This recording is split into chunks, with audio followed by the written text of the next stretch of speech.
माधवम् देवीं सरस्वतीं व्यासं ततो जयमुदीरयेत्। मूकं करोति वाचालं पङ्गुं लङ्घयति गिरिं यत्कृपातमहं वन्दे परमानन्दमाधवम्।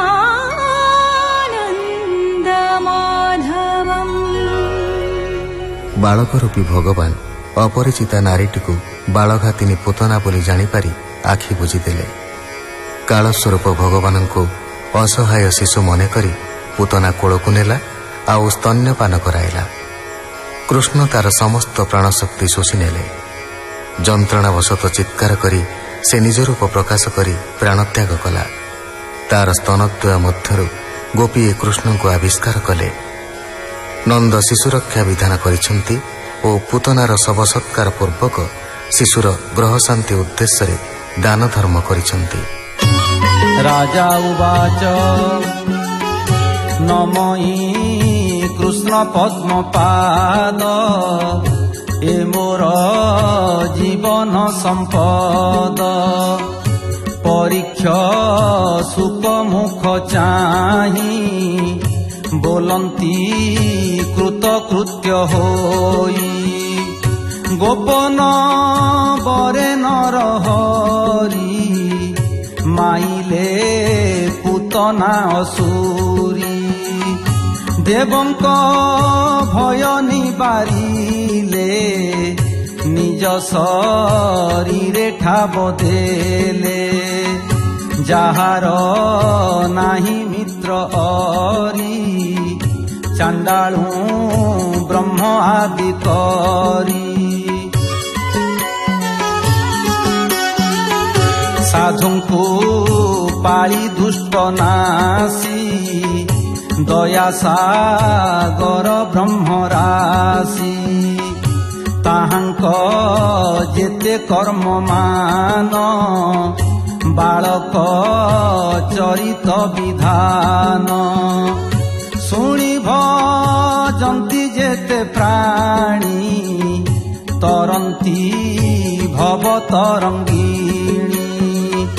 माया मनुष्य अवतार खंडिबे अवनीर भार।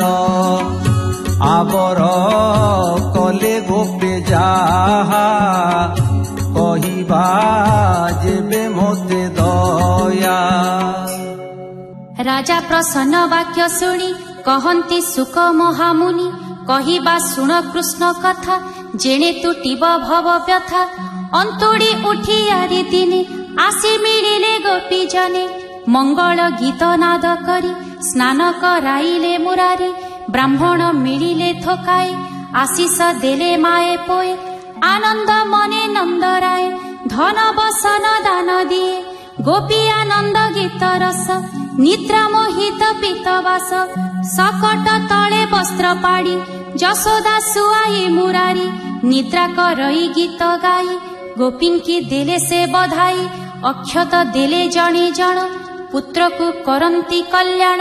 एमंते कंसर असुर नाम सकटासुर वीर। कृष्ण को मारिबार आसे सकट शरीर प्रकाशे। ताहा जानिले भावग्राही बालुत रूपे छंती सोई। निद्रा भाजन्ते नारायण कांदी लोडंती माता स्तन। गोळे न शुण ए गुआली कृष्ण कांदंती पाद चाली। सकटे बाजिला पयर शबद कला महाघोर। सकट पड़िला झड़ी देखी चकित गोपबाली। दधित इल घृत भांड भाजी होइला खंड खंड।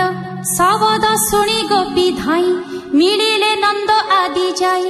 देखिले यशोदा कुमार पड़िछि सकट तलर। कृष्ण को आणी कोल कले एक को आरेक कहिले। एकिया पद काहि होई एमंत देखिला तो नाही। सकट भाजिला के मंते जानिले जीवाना परते। बालक मरे ताहा शुणी बोलंती आम्भे अछु जाड़ी। यशोदा सुत पाद घाती सकट भाजिला जुकते तह पुरुषे जात होई जोड़ी बोइला कर दुई अनेक बिनोई कहिला विमाने बसी स्वर्गे गला शुणी हसिले बाळ बोल कृष्णर न जानती बळ रोदन करन्ते मुरारी यशोदा कोळे देले नारी कुग्रह हेबा मने चिंती विप्रंकु आणी ग्रह शांति कराई पियाइले स्तन्य आनंद यशोदार मन कहन्ती व्यासंक नंदन हेमंते गला केते दिन कंसर आज्ञा रे दैत्य गोपे मिलिला तृणावर्त ताहा जानिले दैत्यारी यशोदा कोळे छंती धरी विचार कले चक्रधर आज संहारी भी असुर जननी कोळे हेले गरु जेने अचल महामेरु तक्षणे थोइला अबनी विचार कला भय घेनी बाळुत एडे गरुपण नपुण पड़ई कसण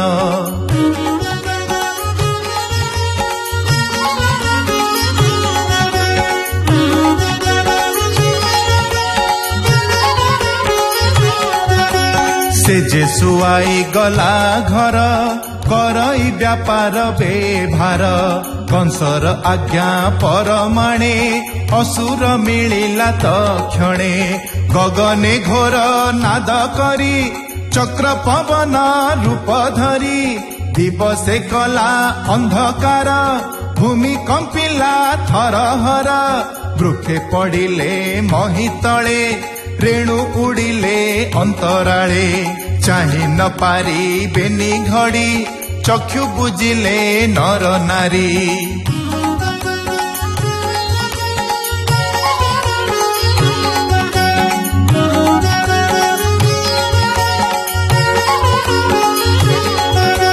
चक्र पवन गला उड़ी कृष्ण को दैत्य नेला हरी घरु बाहारी नंदराणी पुत्र को खोजई धरणी कृष्णे न देखी हिया कोड़ी धामई पुण पुण पड़ी घर बाहर पुर लागे बिकले लोड़े चौदिगे खोजी न पाई बनमाली ता शुणी मिलिले गुवाड़ी न देखी प्रभु चक्रपाणी मोहे पड़िला नंदराणी